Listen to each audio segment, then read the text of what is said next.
खर्चे हमारे बढ़ते जा रहे हैं। क्या हमारी कमाइयाँ उतनी बढ़ पा रही हैं?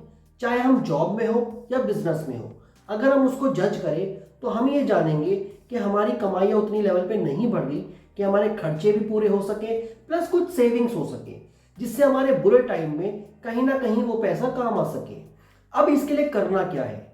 इसके लिए ऑब्वियस सी चीज़ है, हमें एक्स्ट्रा सोर्स ऑफ इनकम चाहिए होगी।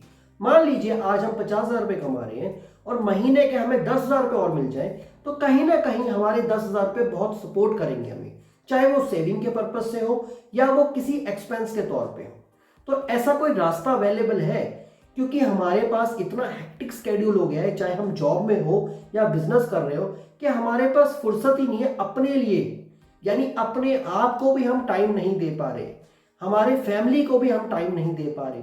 तो क्या कोई ऐसा रास्ता है जो हमारे को पैसा कमाने में हमारी हेल्प कर सके? जी हाँ, एक रास्ता है। वो आपका रास्ता कहीं ना कहीं शॉर्टकट टाइप भी इनकम हो सकता है। और साथ साथ मैं क्लियर कर दूं, ये स्कैम फ्रॉड नहीं है, ये बिल्कुल purest form of legal source of income है, जिसमें चाहिए दो चीजें, एक नॉलेज, दूसरा पेशेंस। नॉलेज एंड पेशेंस अगर ये दोनों साथ आपने रख लिया, 100% आपकी कहीं ना कहीं छोटी मोटी सोर्स ऑफ इनकम तो आएगी। वो 2,000 भी हो सकती है, वो महीने की 50,000 भी हो सकती है। अगर मैं अपने केस में बात करूं, मैंने एक साल में इसमें 1 लाख रुपए के आसपास कमाया है। और इसमें सिर्फ और सिर्फ मैंने ली नॉलेज प्लस रखा थोड़ा सा पेशेंस। एक साल में 1 लाख रुपए कोई बहुत ज्यादा इनकम नहीं होती, but extra source of income के वे में अगर मैं सोचूं तो एक साल में 1 लाख रुपए बहुत अच्छी सोर्स ऑफ इनकम है। तो चलिए जानते हैं कि ये क्या है, ये क्या स्टेप है कि आपको ज्यादा कहीं ना कहीं अपने फिजिकल एफर्ट्स की जरूरत ना पड़े, आपको सिर्फ और सिर्फ मेंटल एफर्ट्स चाहिए। तो चलिए जानने के पहले आपसे रिक्वेस्ट रहेगी, अगर आप चैनल पे पहली बार आए हैं तो इसको सब्सक्राइब कीजिए, वीडियो को लाइक कीजिए और जितना हो सके शेयर कीजिए, ताकि दूसरा इंसान जो इसको देखेगा वीडियो को, उसको भी वो स्टेप मिल पाए, वो भी कहीं ना कहीं अपने परिवार को वो खुशियां दे पाए जो वो कहीं ना कहीं अपनी कम सैलरी की वजह से या कम सोर्स ऑफ इनकम की वजह से नहीं दे पा रहा। तो चलिए वीडियो को शुरू करते हैं।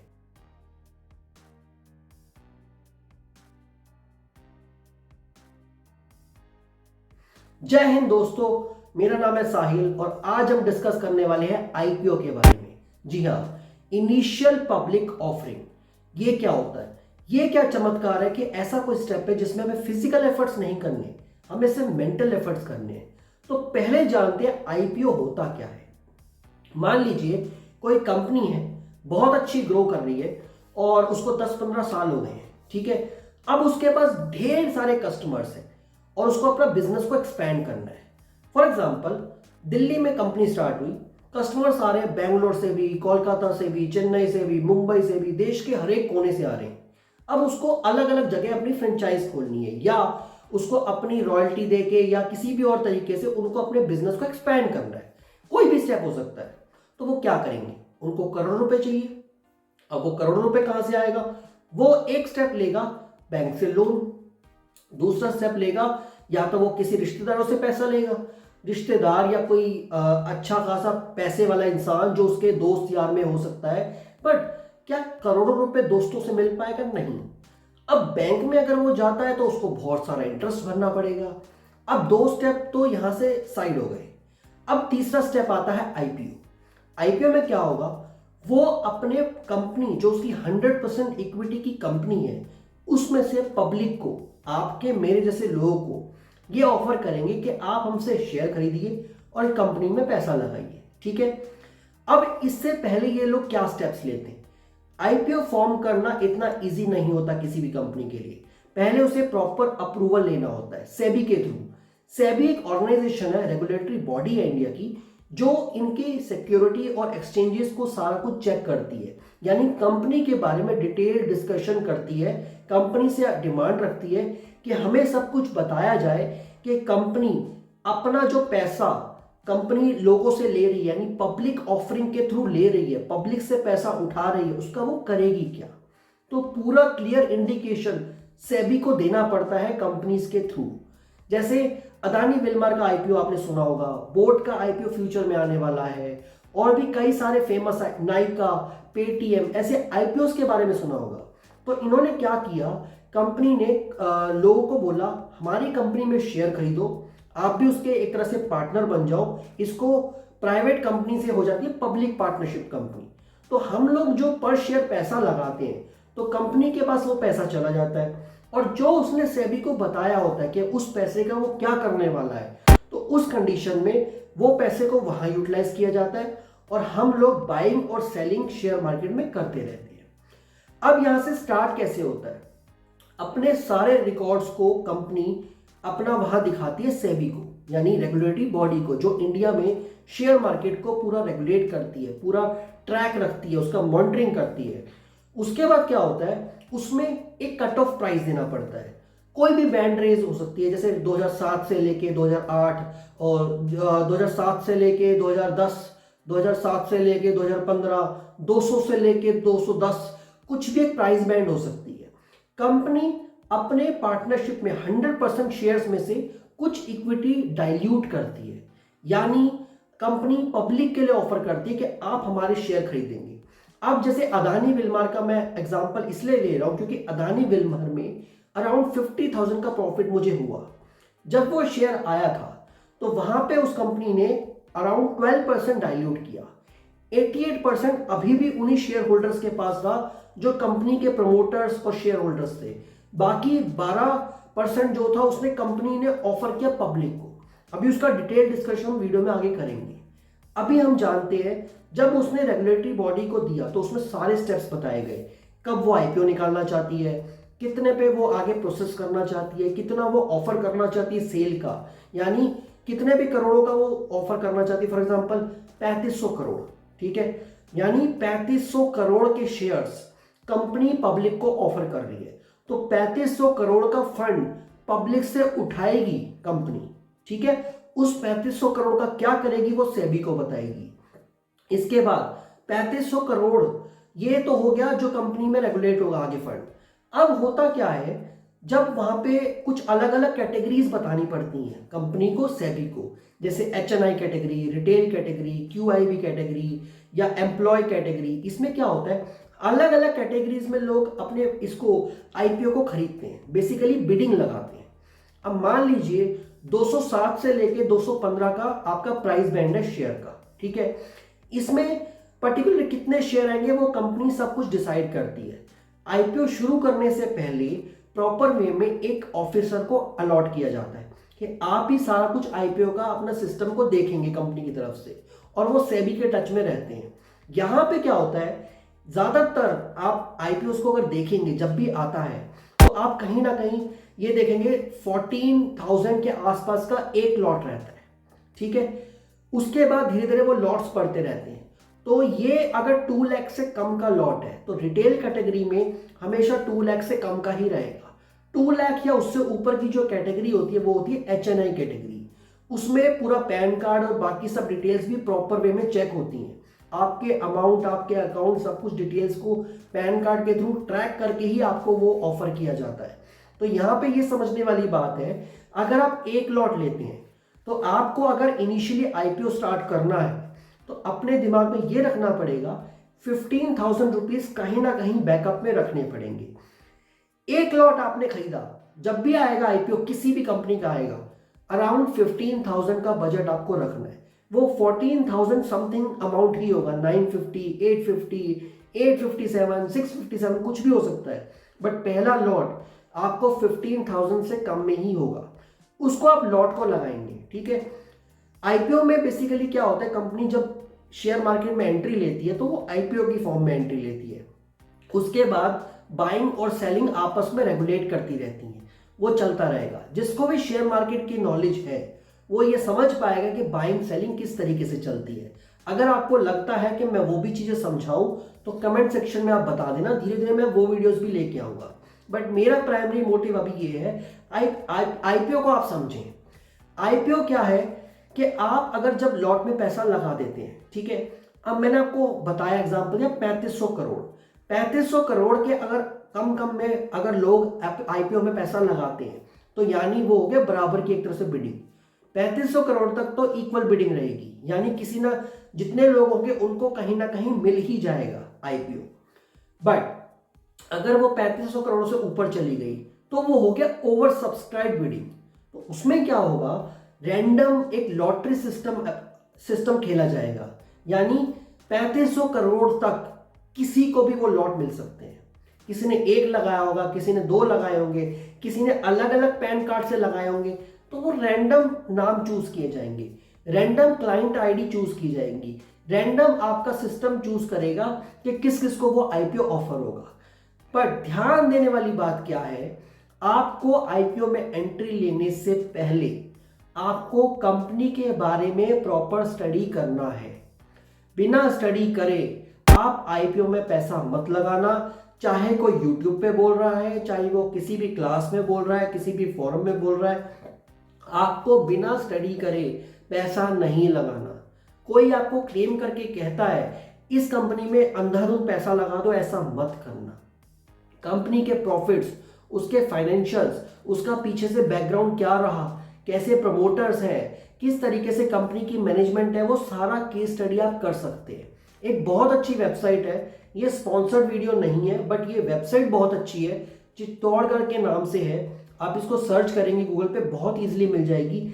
इस वेबसाइट पे प्रॉपर डिटेल मिल जाएगी आपको कंपनी के बारे में, उसका कितने प्रमोटर्स हैं, क्या काम करती है, किस तरीके से आईपीओ की लिस्टिंग है, क्या होगा, सारी डिटेल्स आपको वहां पे मिल जाएंगी। अब आपको साथ साथ चेक करना होता है कंपनी का जीएमपी। जीएमपी होता है ग्रे मार्केट प्रीमियम। ये एक तरह से वर्चुअल दुनिया में एक प्रीमियम चल रहा होता है, यानी अगर मान लीजिए आपका प्राइस बैंड 207 से 215 था, अब आपका आईपीओ हो गया ओवर सब्सक्राइब, तो आप 100% चांसेस है कि आपको वो कट ऑफ प्राइस पे मिलेगा, यानी वो 215 पे ही मिलेगा। 215 इंटू जितने उसके वो शेयर्स होंगे वो मल्टीप्लाई होके एक अमाउंट बनता है। जैसे मैंने आपको बताया 14,950 का आपका अमाउंट बन गया। अब क्या होगा, 215 का तो आपको कट ऑफ प्राइस हो गया। ग्रे मार्केट प्रीमियम, जो वर्चुअल मार्केट कहीं ना कहीं चल रही होती है, वहां पे मान लीजिए आपका जीएमपी चल रहा है 15 रुपीज, ठीक है। तो जब लिस्टिंग होगी, जिस डेट पे भी होगी, तो 215 प्लस 15 वो उसका शेयर प्राइस होगा, ठीक है। इसी तरीके से अगर मान लीजिए जीएमपी चल रहा है 20 रुपीज, तो 215 प्लस 20 रुपीज उसका लिस्टिंग प्राइस होगा, यानी 20 रुपए पर शेयर आपको प्रॉफिट हो रहा है। इसी तरीके से आपका ये डिस्काउंट में भी जा सकता है, यानी कम में भी स्टार्ट हो सकता है, ये लॉस में भी जा सकता है। जैसे एलआईसी का आया था, एलआईसी का शेयर आप जिस दिन भी आईपीओ आया था उस दिन आप अगर ध्यान दें, हमेशा आईपीओ आता है जिस भी दिन लिस्टिंग होती है 10 बजे के आसपास आता है। 9:15 मार्केट शुरू हो जाती है, 10 बजे के आसपास लिस्टिंग होती है, ऑलमोस्ट 10 बजे होती है। उस टाइम एलआईसी का आईपीओ क्या हुआ, 10 से 15 मिनट वो आईपीओ बहुत तेजी में गया और उसके बाद इतना ज्यादा लॉस में गया कि वो आज तक लॉस में चल रहा है। जिसने भी लिस्टिंग गेन में बेचा नहीं वो लॉस में चल रहा है। अब हमें ध्यान क्या देनी है, दो बातें। एक, आईपीओ जब भी आपको अलॉट हो जाए, ठीक है, खरीदो, उस आईपीओ को खरीद के भूल जाओ, यानी 5-6 साल के लिए, 4 साल के लिए छोड़ दो उसे, वो अपने आप ऊपर नीचे होके आपको कुछ ना कुछ प्रॉफिट दे देगा। अगर कंपनी अच्छी है, सारी चीजें अवेलेबल अच्छी हैं, उसकी मैनेजमेंट एंड ऑल जो कुछ है, उसके बाद एक स्टेप और आता है, लिस्टिंग में ही पैसा निकाल दो। यानी 10 बजे आपका आईपीओ लिस्ट हुआ, जिस भी डेट पे हो रहा है, जो भी उसकी लिस्टिंग की डेट होगी, 10 बजे आपका आईपीओ आया, उसमें शेयर ऊपर नीचे जाना शुरू होगा। शेयर ज्यादातर आईपीओ में अच्छी, जिसके जीएमपी चल रहा है उसका शेयर ऊपर जाता है। आपने जीएमपी के हिसाब से, अपने प्रॉफिट के हिसाब से अंदाजा लगाया और वहां पे 10 बजे स्टार्ट हुआ तो 10-15 मिनट में आपने उसको सेल कर दिया, 10:30 बजे तक उसको सेल कर दिया, ठीक है, अपने उसके स्ट्रेटेजी लगा के। तो यहां पे आप 2 से 1000, 3000, 4000, 10,000 के आसपास भी प्रॉफिट को निकाल सकते हैं। सिंपल सी कैलकुलेशन है, ग्रे मार्केट प्रीमियम देखो, कट ऑफ प्राइस देखो, दोनों को ऐड करो, वो पर शेयर प्राइस बनेगा, उसके हिसाब से आपका प्रॉफिट बनेगा। तो आपको ग्रे मार्केट प्रीमियम की वजह से आपको कहीं ना कहीं हेल्प हो जाएगी कि आपको वो शो कर देगा कि कितने परसेंट प्रॉफिट में आप जाने वाले हो। मैक्सिमम लोग इस पे लिस्टिंग डे पे ही उसको प्रॉफिट को निकाल लेते हैं। जिनको होल्ड करना है वो होल्ड भी करते हैं, बट उनके पास पीछे से पैसा होता है, उनके पास बैकअप होता है। अगर आपको छोटा मोटा प्रॉफिट कमाना है 2000, 3000, 2500, 10,000, तो इतने प्रॉफिट आप निकाल के अपना अगले आईपीओ के लिए वेट कर सकते हैं। तो ये आईपीओ का स्टेप बहुत अच्छा स्टेप है, जिसमें आपको सिर्फ और सिर्फ मेंटली प्रिपेयर्ड रहना है। आपको ये देखना है, पहला स्टेप आपके पास 15,000 के आसपास होने चाहिए। दूसरी चीज आपको देखना है कौन सी अच्छी कंपनी है। तीसरी चीज आपको ग्रे मार्केट प्रीमियम चेक करना है। चौथी चीज आपको समझना है कि कब वो आईपीओ आया, कब उसका इनिशिएट हुआ, कब वो अलॉटमेंट आपको मिला नहीं मिला, वो सारा कुछ ट्रैक करके रखना पड़ेगा। अब बेस्ट पार्ट क्या है इसका? बेस्ट पार्ट है आपको जो जब आईपीओ नहीं अलॉट होता, मान लीजिए ओवर सब्सक्राइब्ड है, आपको आईपीओ अलॉट नहीं हो, तो आपके पास 100% रिफंड आ जाएगा। रिफंड की भी प्रॉपर डेट आती है, आपको लिस्टिंग का पूरा पैटर्न आता है कि कब आपको अलॉटमेंट होगा, कब आपको रिफंड होगा। जिस दिन रिफंड की डेट होती है उस दिन आपको रिफंड मिलता है, और वो पूरा का पूरा मिलता है, कोई डिडक्शंस नहीं होते। तो इसमें आप लॉटरी की तरह इस तरह से रहा, आपने जीएमपी चेक किया, आपको अच्छा प्रॉफिट दिख रहा है, अगर नहीं भी लगा तो आपके पास पूरा रिफंड आ रहा है। तो आप इस तरीके से आईपीओ में पैसा लगा के मेंटली आप कहीं ना कहीं इसमें प्रॉफिट्स को निकाल सकते हैं। इसमें आपको शेयर मार्केट में एंट्री भी नहीं लेनी पड़ी, सिर्फ और सिर्फ ध्यान देना है लिस्टिंग वाले डे पे आपको किस तरीके से 10-15 मिनट आधे घंटे के अंदर अपने शेयर को सेल करना है। तो इतना ध्यान रखना है। अब डिस्कस करते हैं मेरी जो प्रॉफिट की स्टोरी थी, जो अदानी विलमार से मैंने निकाली, वो किस तरीके से ऑफर हुआ, किस तरीके से आया। एक एग्जांपल के तौर पे मैं आपको अदानी विलमार का अभी समझाऊंगा। तो चलिए वो जानते हैं। अदानी विलमार का जब आईपीओ आया तो वो ओपनिंग डेट थी उसकी 27 जैन 2022, यानी वो इसी साल के शुरू में आया था। अब आप जानेंगे अदानी विलमार किस चीज की कंपनी है। अदानी विलमार ज्यादातर डील करती है एडिबल ऑयल्स में, ठीक है। अब मैं उसको देखूं, जैसे फॉर्च्यून ऑयल्स है, फॉर्च्यून हमारे यहाँ पे 100% चलता ही चलता है, यानी किसी ना किसी घर में तो फॉर्च्यून यूज होता ही होता है, तो उसकी सेल बहुत ज्यादा है और 40% के आसपास मार्केट कैप्चर है। तो कहीं ना कहीं मेरी इंटेंशन बनती है कि मैं इस आईपीओ को जरूर लूं। तो मेरे पास 3 डेट आती हैं, 27, 28 और 31, Thursday, Friday, Monday. Saturday Sunday market of रहती है, इसलिए थर्सडे, फ्राइडे और मंडे दिया गया, 27, 28 एंड 31, ठीक है। इन 3 दिनों में मैं किसी भी प्लेटफॉर्म से, जो भी हमारा डीमैट अकाउंट होता है, उससे मैं आईपीओ को परचेज कर सकता था। अब ज्यादातर आईपीओ में 3 डेज ही दिए जाते हैं। एलआईसी का आईपीओ था जिसमें थोड़ा सा एक्सटेंशन दिया गया था, बट बाकी सभी में 3 डेज ही दिया जाता है। इसमें भी पर्टिकुलर टाइम होता है, थर्ड डे 5 बजे से पहले पहले आपको परचेज करना होता है। बहुत सिंपल स्टेप है। जब आप किसी भी डीमैट अकाउंट की ऐप में जाएंगे तो वहां पे आपको आईपीओ का ऑप्शन मिलता है। आईपीओ के ऑप्शन में जाके आपको वहां पे दिखाता है एचएनआई कैटेगरी, रिटेल कैटेगरी। आपने मान लीजिए रिटेल में चूज किया, रिटेल में आपने एक लॉट लगाया। अब जैसे आप जानेंगे अदानी का एक लॉट था 65 शेयर्स का, तो उसका आपका अमाउंट बन गया 14,950 रुपीज, जो मैंने आपको वीडियो के शुरू में बताया था कि आपको 15,000 के आसपास का आईपीओ कहीं ना कहीं इनिशियल स्टेज पे लेना पड़ेगा। अगर आपके पास फंड्स नहीं भी हैं तो आपको 15,000 अरेंज करके आप आईपीओ लगा सकते हैं। अब मैंने चूज किया कि अदानी विलमार अच्छी कंपनी है। अदानी विलमार दोनों का कॉम्बिनेशन है, एडिबल ऑयल्स में डील करती है, फूड इंडस्ट्री में डील करती है। फूड से तो हम हर वक्त जुड़े हुए हैं, कहीं ना कहीं उसकी सेलिंग की कोई दिक्कत नहीं है, प्रॉफिट्स भी कंपनी के अच्छे आ रहे। तो मेरा मन बन गया कि मैं अदानी विलमार का तो रिटेल कैटेगरी में लूंगा। अब मैंने उसमें क्या देखा, मेरा बजट था 15,000 वाला, तो मैंने एक लॉट बुक कर दिया। अब जब मेरा उसमें आईपीओ में जब उसका एक डेट होती है जिसमें वो अलॉटमेंट होता है, तो उसमें आगे बढ़े। थर्ड को उसमें अलॉटमेंट की डेट आई, 3 फेब को। अब 3 फेब को किसी को अलॉट होगा, किसी को नहीं होगा। वो इसलिए क्योंकि 17.37 टाइम्स वो ओवर सब्सक्राइब हो चुका था। फॉर्चुनेटली मुझे ये आईपीओ मिल गया। अब 3 फेब को जिसको नहीं मिला होगा उसको नेक्स्ट डे यानी 4th को उसको रिफंड आ गया होगा, और वो कंप्लीट रिफंड आया होगा।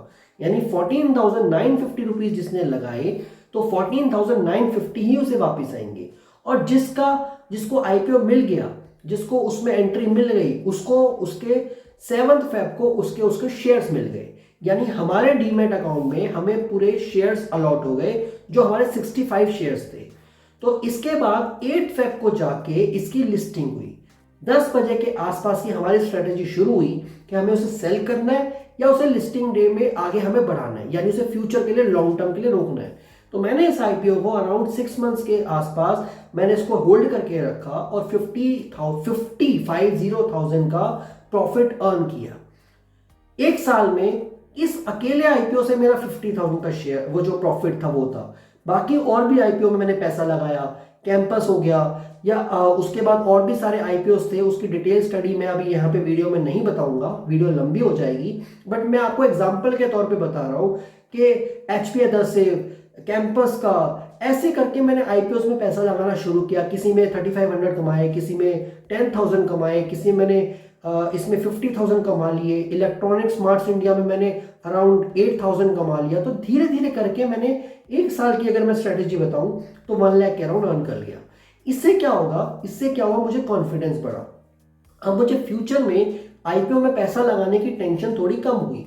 अब मुझे लगा कि मैंने जो बैकअप फंड रखा था उसी से प्रॉफिट निकाल के मैंने धीरे धीरे आईपीओ में पैसा लगाना शुरू किया और मैंने अपनी वेल्थ को इंक्रीज किया। इसमें मेरे कोई फिजिकल एफर्ट्स नहीं रहे, इसमें मेरे मेंटल एफर्ट्स रहे। मैंने कंपनीज को समझना शुरू किया। मैंने यूट्यूब से बहुत सारे जो क्रिएटर्स हैं जो शेयर मार्केट को बहुत अच्छे से जानते हैं, मैंने उनसे कहीं ना कहीं हेल्प ली, उनकी वीडियोस से हेल्प ली। मैंने उनको समझा कंपनी कैसे परफॉर्म करती है, कंपनी के एसेट्स को कैसे चेक करना चाहिए, उसके फाइनेंशियल्स को कैसे रीड करना चाहिए।